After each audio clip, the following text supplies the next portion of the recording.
upgrades, etc., etc. So first things up, memory upgrade. Corsair Vengeance Pro SL.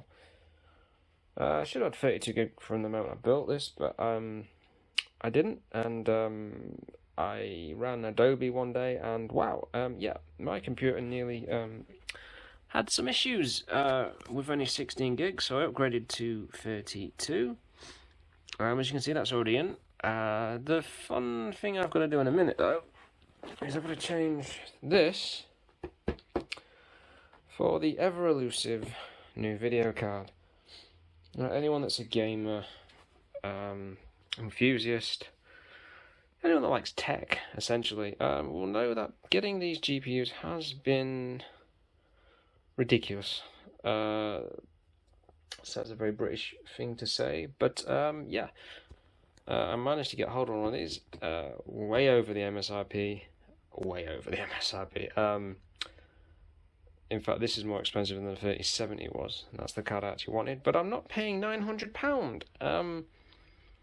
I don't fully understand the whole Bitcoin thing, but it's ruining things for a lot of people, in particular enthusiasts, unless you've got the money to burn. So this bad boy set me back Novatech in the UK, 600, and next day, one day delivery was 685, so yeah. And I've just sold this card on eBay. What did it go for? £311, which isn't bad. It's in good nick. It runs most games at high to medium settings, bar your ray tracing and your new features like your DLSS and all the new stuff. Yeah, so I got this sold for £311, which is slightly nuts, given the fact that I only paid $419 for it brand new in 2018. So this is going to be an interesting upgrade. Same amount of memory, substantially faster, obviously. In fact, I believe this is 15, maybe 10% slower than an RTX 3070, so they're very, very close. You could probably overclock this and quite possibly get to that kind of performance, but I wanted a 3070, but I'm not paying. The cheapest I could find on Amazon was a Zotac one with depending if you like RGB, there was no RGB on it at all, and it came in at £850. I mean, this is a stretch at 685, to be honest, but given what I've made on that and stuff, it isn't so bad. So yeah, but it's insane. And Bitcoin has surged again, so this shit's just going to keep continuing. Hopefully, eventually, I don't understand Bitcoin at all. Ethereum, Dogecoin, all this digital currency shit, but I really hope next year things get better, because I've been lucky. I managed to get this. Managed to get a PS5, but to be honest with you, there's sod all that to play at the moment.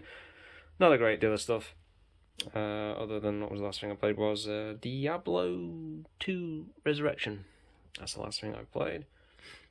And my lovely Switch, as you can see, sat there gathering dust, and it's been gathering dust for, I don't know, 4 months, 5 months, something like that. But anyway, that's another discussion in itself. Anyway, let's try this upgrade, and I'll show you what it looks like when it's in the build. Should be fun, because I've only got a limited amount of time to do this in, so let's do it. So as you can see, you've got your RGB. The box is quite a nice box actually as well. I've had MSI before. I had an MSI 974G, I think it was called, with the Trifroza fans or something. So this should be interesting. What's actually in here? So there you can see, there's the difference. The EVGA card, as you can see, is a fairly chunky ish. Well, it's big in terms of the back plate and that. But my God, the MSI one. Look at that. Look at that. It's bloody huge. The one thing I've noticed about this card is what there doesn't appear to be like a plastic. With this card, there was like a cellophane type wrapping on here, but this one there's what's that? I don't know what that is. Ugh. Wipe that off. I don't know what that is. Some thermal paste or something. But either way, I mean, I'm not. You know, well, we'll find out in a minute. Hope it's all working. There's nothing wrong with it, because it wasn't cheap. But this should hopefully do me for an upgrade for a few years now. I normally upgrade every. It was 4 years. I think last time I upgraded. That was from the 970 to the 1070 Ti. So let's plug this beast in. I might need a support bracket. I haven't figured that out yet. Let's see how this goes. RTX 3060 Ti, running on a 3700X at the moment. Hopefully an upgrade at some point in the future. But quite frankly, I'm fairly happy with this build.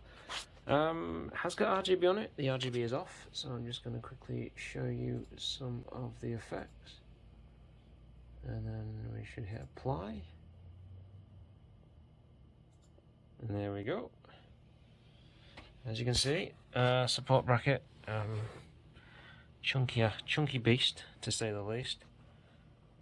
And there are some different effects we can use on it. You can bring the brightness down on the. Because I'm running an MSI board, so you can sort of mess with that if you want. I'm running a MSI X570 Gaming Carbon Pro, I think it's called.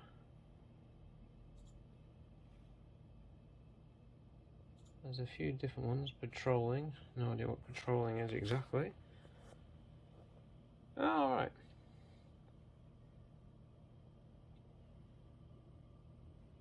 And there's a few variations on that. Streaming.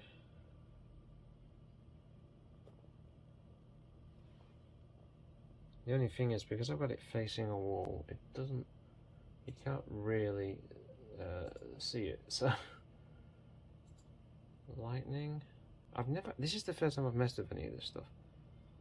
So this is kind of neat. Although, like anything, after a while you kind of forget it's there. And unfortunately, the saddest thing is I can't actually. There's you can probably see them just. But there's some little RGB LEDs there. But because I've got the backplate installed, you can't actually see them, unfortunately. That's flowing. This one's whirling. That's kind of cool. It'd be nice if I had this on an actual desk, then I can actually see it rather than doing anything with it. What else we got? That's whirling, fade in, and then fade out, I presume. Variations of different lighting effects. I'm using MSI's Dragon Center.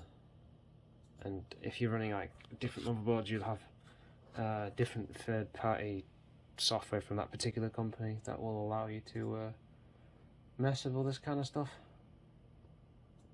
You can really jack that brightness up though.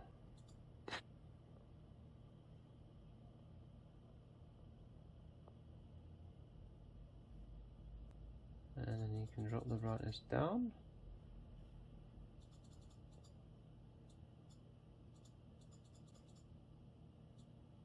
I think that's as far as we can go.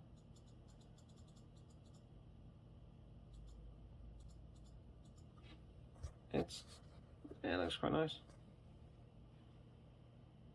But again, to be honest, you can do all these kind of things with previous generation cards, to be honest. They're all this one is flashing, although I can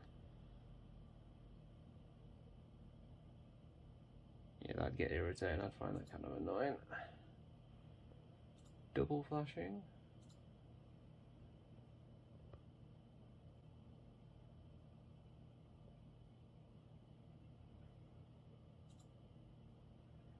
And then last but not least, just the default.